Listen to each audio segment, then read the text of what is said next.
आज रविवार का दिन है, तो हमारा ऐसा विचार था कि सबकी 14 काव्य की परीक्षा कर ली जाए।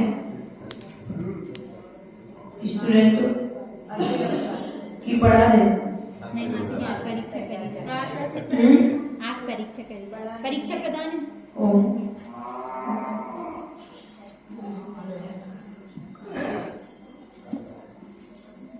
भैया बताओ क्या विचार है? अगला काव्य पढ़े। सैरिस भैया तो कभी नहीं गाएंगे। वे तो कहेंगे हम लास्ट दिन दीपावली के दिन बोल देंगे। निष्ठापन ने बहुत अच्छा चंद्रमास हुआ, बहुत अच्छा माता जी ने पढ़ाया।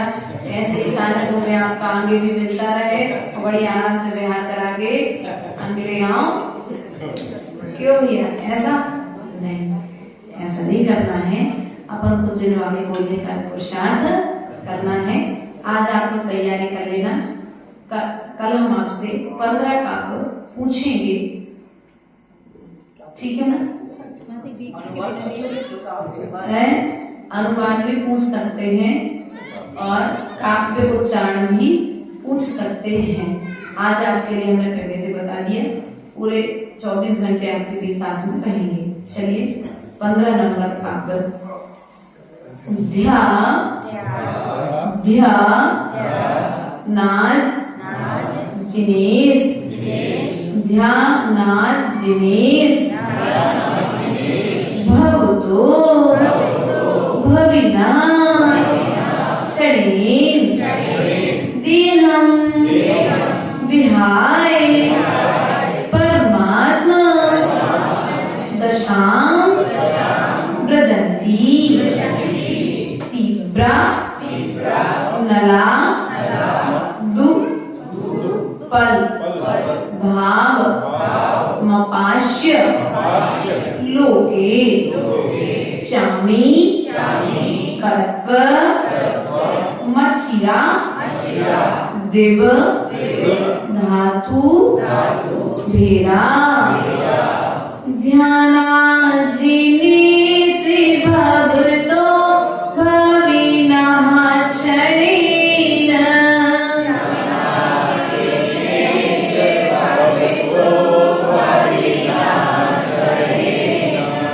देहं विहाय परिमात्मे दशां व्रजन्ति।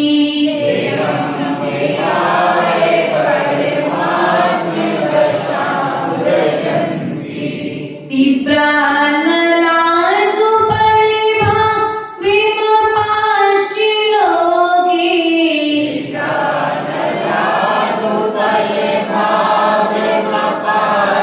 लोके चामी करत्विमचिरा दिव धातु भेदा।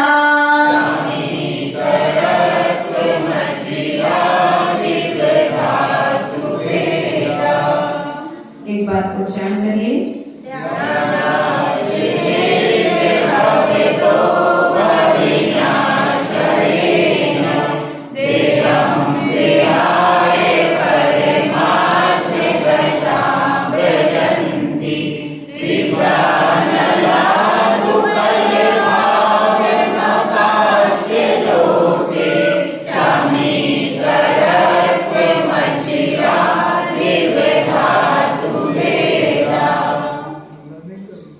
ध्यान जिनेश अर्थात यहाँ पर कहते हैं ये जिनेश्वर जो जीव आपका ध्यान करते हैं। क्या करते हैं? भवता मतलब आपके ध्यान से भविना संसारी प्राणी क्षण अर्थात क्षण भर में क्या करते हैं? देहम विहाय देह से विहार कर जाते हैं। गांव से विहार करना तो सुना है, एक नगर से दूसरे नगर विहार करना तो सुना है, एक कॉलोनी से दूसरी कॉलोनी का विहार करना तो सुना है। लेकिन यहाँ पर कहते हैं कि जो हे जिनेश्वर जो संसारी प्राणी आपका ध्यान करते हैं तो उनके साथ क्या होता है? वे देह से विहार कर जाते हैं। जब देह से विहार किया है तो कहाँ जाएंगे? परमात्म दशाम ब्रजंती, अर्थात वे परमात्म दशा को प्राप्त। क्वेश्चन आना चाहिए तत्काल। अभी आप लोग के मन में प्रश्न उत्पन्न नहीं होते, कोई बात नहीं, लेकिन जब अपन इसको पढ़ेंगे तो धीरे धीरे प्रश्न भी आएंगे। अर्थात जो आपका ध्यान करता है वह देह को छोड़ करके वह परमात्मा दशा को प्राप्त हो जाता है। तीव्रा नलादुपल भाव मपाश्य लोके, अर्थात यहाँ पर कहते हैं तीव्र अग्नि के संबंध से अनेक धातुएं पत्थर रूप पूर्व पर्याय को छोड़कर शीघ्र ही जिस तरह स्वर्ण पर्याय को प्राप्त हो जाती हैं, उसी तरह संसारी प्राणी भी क्या होता है? आपका ध्यान करने से परमात्मा दशा को प्राप्त। कुछ समझ में बात थोड़ी सी तो आई है, पूरी नहीं है, थोड़ी सी तो आई है। क्या कहा यहाँ पर? आपका ध्यान करने वाला जीव क्षण मात्र में देह से व्यवहार कर परमात्मा दशा को प्राप्त कर लेता है।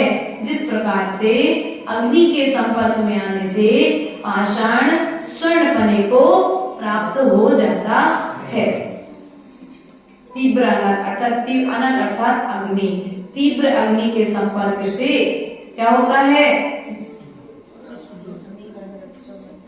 भाव अर्थात क्या होता है? वह बदल जाता है।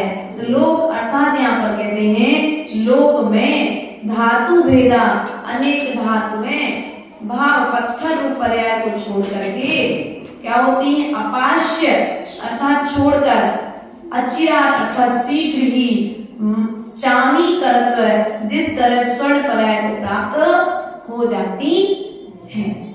शब्द भी बता दिया और वैसे भी आपको बता दिया। 2 लाइनों में इतना समझना। इसमें एक शब्द पकड़ लो, देहम विहाय। क्या पकड़ लो? इस काम में मात्र दूसरे नंबर की लाइन को पकड़ लो। दूसरे नंबर की लाइन से नीचे की 2 लाइनों का और ऊपर की 1 लाइन का अर्थ समझ में। अब देहम विहाय क्यों हुआ? परमात्मा दशा को प्राप्त क्यों हुआ? ऊपर की लाइन आकर के कहती है कि प्रभु का ध्यान किया था सो देह छूट गई उसकी। क्या हो गई? देह हमेशा के लिए छूट गई, वो परमात्मा दशा के लिए प्राप्त हो गया। किस तरह? अब कहते हैं किस तरह? तो कहते हैं जिस प्रकार से स्वर्ण पाषाण तीव्र अग्नि का संपर्क पा करके स्वर्ण पने को प्राप्त हो जाता है, उस तरह से। ठीक।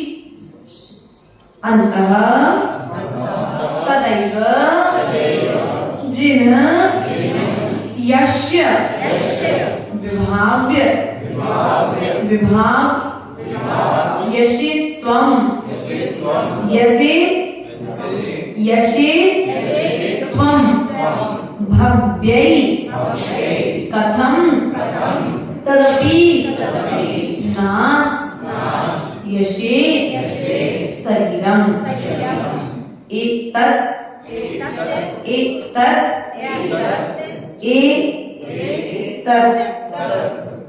तत् स्वरूप मथ मध्य विवर्ती विवर्ती विवर्ती नहीं विवर्ती नो ही यद विग्रहं प्रशमयन्ति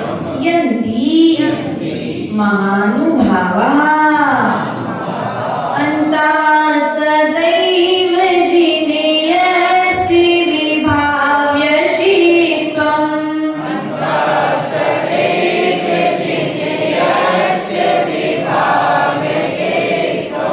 भव्यै कथं तदपि नास्यसे शरीरम् भव्यै कथं तदपि नास्यसे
अंतः सदैव अर्थात भीतर।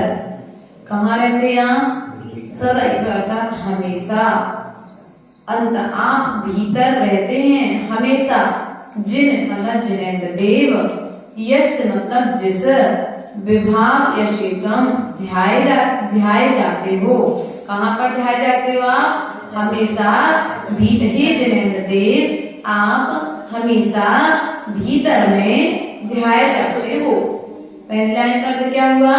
अंतः मतलब भीतर में, सदैव मतलब हमेशा, जिन अर्थात जिनेंद्र देव, यश मतलब जिस शरीर के, विभाव यशेत्वम अर्थात ध्याये जाते हो।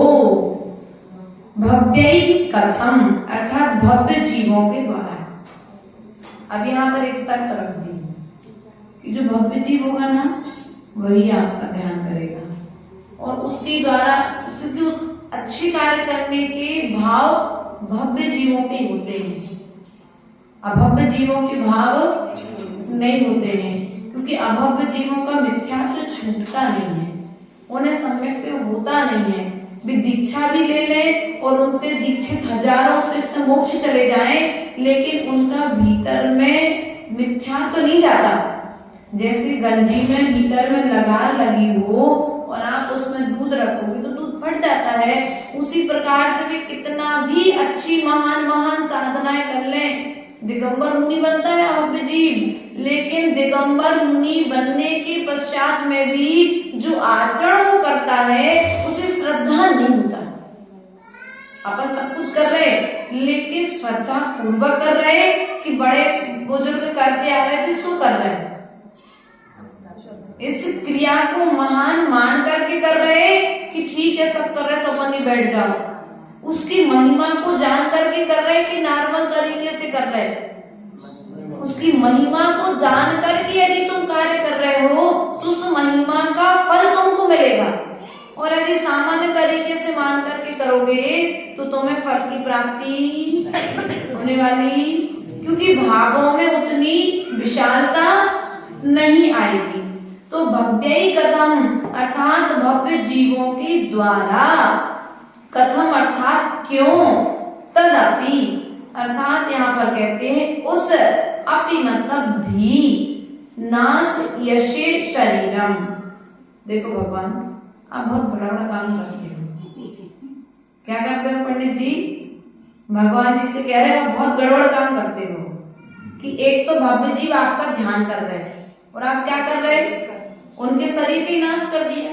ये तो गलत बात है ना, कि जिस शरीर में आपका ध्यान किया जा रहा है आप उसी शरीर को नाश करने की बात करते हो। यदि ये शरीर नहीं होता तो इस शरीर के द्वारा हम आपका ध्यान कैसे ध्यान करते? अर्थात ये शरीर तो हमें साधना का साधन बना है। तो सबसे बड़े अन्यायी आप हो गए क्या?